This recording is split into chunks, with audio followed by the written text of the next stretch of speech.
Welcome back. This is Worship Plus, of course, the time where we set aside to have amazing and engaging conversations with professionals in our community.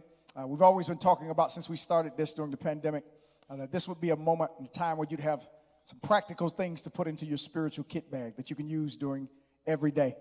Well, for November, we are doing what we call the Grove Honors Program, and we're taking moments to honor particular populations of our congregation and our community that are making an intense impact. We've celebrated our veterans. We've celebrated our educational professionals. Last week, we celebrated first responders, and this week we have amazing medical personnel with us. And I want to introduce them. Today, we have Ashara Beverly. To my left, to your right, she is a patient care technician at St. Thomas Midtown. She works in the COVID unit. Man, thank you for being here today. We appreciate you. To my right, to your left, we have Keisha Mason. She is a nurse at Guardian Hospice and travels really throughout the state doing this. And so we appreciate your presence here as well. Thank you. Thank you. Listen, just a few questions we want to kind of share today because I can't even imagine, first of all, how you navigate this moment. It was tough being medical personnel when there wasn't no pandemic and there was no virus on the loose. But you guys have navigated the space before then and even now have navigated it well. So first of all, on behalf of the Grove and everybody who's watching, thank you for what you do. Thank you for the ways in which you serve. And it takes a special kind of compassion and a special kind of courage to kind of do what you do. But let me ask you personally, what made you, I'll begin with Sister Mason, what made you enter into the medical profession? In my family, it was kind of like either you were a teacher or a nurse. Okay. And when I was in high school, I really gravitated towards like the sciences and loved all of that. And then when I got to the place to where I needed to make a decision as to what I was going to do, I just kind of lined everything up, and nursing was the only thing that really touched my heart. That I was like, I think I could do this.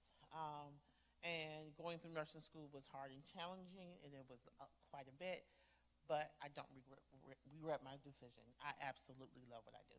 Awesome. How long have you been doing it? 25 years. My goodness. Wow. Thank you for serving. Sister Beverly, what pushed you into the medical field? It was just something I always wanted to do, even as a kid. It helped take care of my grandmother when she was sick, and I just fell in love with helping people, and yeah, that's pretty much it. Awesome. How long have you been serving? I haven't been doing this long. This was intended to get me into PA school, so I had to do this. So, and I recently just got in. So, congratulations! Thank you. Awesome. Physician assistant school, right? Yes. We'll make sure we got that. PA school. You understand? Big time. Congratulations. We know that you've seen some extraordinary things happening this year, whether it be in the facilities where you are. Will you be hearing about things? What stands out for you as the most impactful moment you've experienced this year? Sis Mason. Because I work for a hospice, I am in the community. And so where I work, we are working in, we have 5 counties that we are servicing. And I'm going into private homes. I'm going into assisted living facilities. I am going into long-term care facilities. And I will say that our seniors in those communities are taking a huge impact because of this, because of the isolation that they are feeling. Many of them have not seen their families except for on FaceTime since March, since the lockdown, because they can't get out. People have to bring all the services into them. They are the vulnerable population, so they are the ones who we are trying to make sure are not getting this virus, but the loneliness that they feel is real. I've had some of my seniors say to me, I would rather die from COVID than from loneliness. To sometimes know that I'm the only person who is coming, who they are looking forward to seeing, and I'm their nurse, I'm not a loved one. I'm someone, but because I'm there every Tuesday and Friday to see them, at least that's the person who they know and is there for them. And even with that, even though I am there to provide care for them, we still can't hug. There's very limited touch for them. In those facilities, they're not able to eat in the dining room because there's no. That's right. We tried it, and every time the numbers go back up, and someone is bringing COVID into them, so that has to get shut down. It is just the loneliness and the isolation that many of the seniors, either at home or in facilities, are feeling because they have not had any real connection with anyone. Even the staff there, because it is social distancing, they are bringing in meals to them, sitting them down, and leaving right out. Just how much they have been affected by this. And they are actually the ones who are doing the right things. Yeah. Wow. Mrs. Beverly, what is the most impactful moment you've experienced this year? Sometimes during the season, we have to wheel people down to ICU units, and that is heartbreaking when we are the only people that they see all day, and they're there for weeks and weeks, so you kind of watch them decline.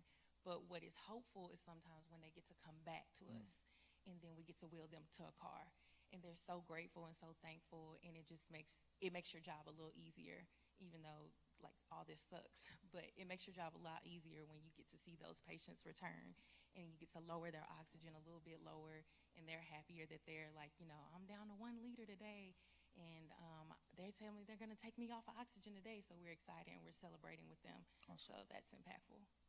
Well, man, you guys are every day doing this. How do you take care of yourselves? Because this is work, right? It's a job, but you don't get to divorce your humanity from your job. That thing can wear on you. You're walking into places and you see people hurting. You're wheeling people to ICU.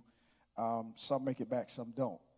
How are you taking care of yourself? What are your self-care practices during this time? I've learned how to make candles.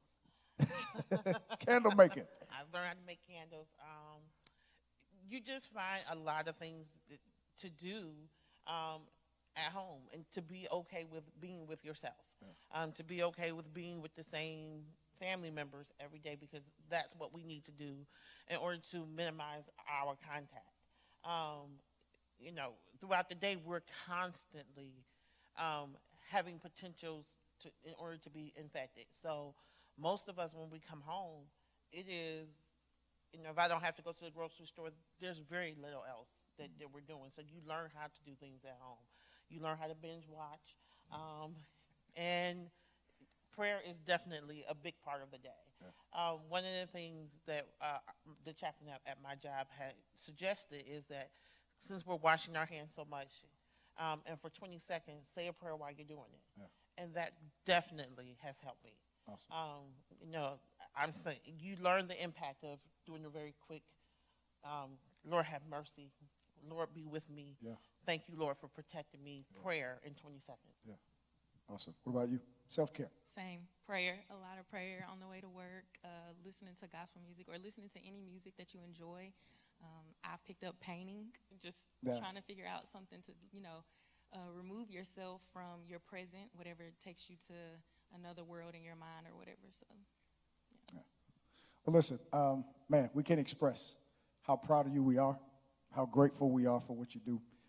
Proud that you're ministering to our community, but super proud that you're part of our church. Very, very proud that you're part of the Grove, and we get to call you partners, and I get to see just kind of the impact that you're making just through your stories. And I know that they can't even compare to the real kind of impact that you're making. So thank you. We just want to take some time to do that. And, of course, y'all know generosity is a core value here, so we got some gifts for y'all. You'll get those via your email. But thank you again for hanging out with us today. Thank you for coming to do this interview, to do this conversation. I know you've impacted somebody today who's watching. I know they feel encouraged, and they're proud of the work that you do and grateful